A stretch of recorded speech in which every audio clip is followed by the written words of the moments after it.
La vraie histoire de Pocahontas, c'est un film d'horreur. Plot twist. Ça s'est pas passé comme dans le dessin animé. Disney a vendu une histoire. Les fleurs dans le ciel, l'arc-en-ciel, la romance impossible entre deux peuples qui se veulent de l'amour. On parle d'une gamine Première Nation qui a été kidnappée pour faire office d'affiche publicitaire pro-colonisation. Alors déjà, elle s'appelait pas Pocahontas, elle s'appelait Matoaka.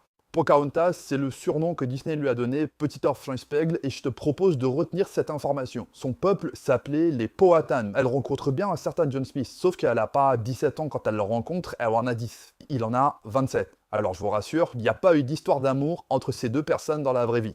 La scène culte de sauvetage de John Smith. Smith la raconte nulle part à l'époque. Il s'en souvient 17 ans plus tard. Les historiens sont plutôt polis et disent que John Smith a peut-être un petit peu arrangé l'histoire. Mytho, mytho, mytho, mytho, mytho, mytho.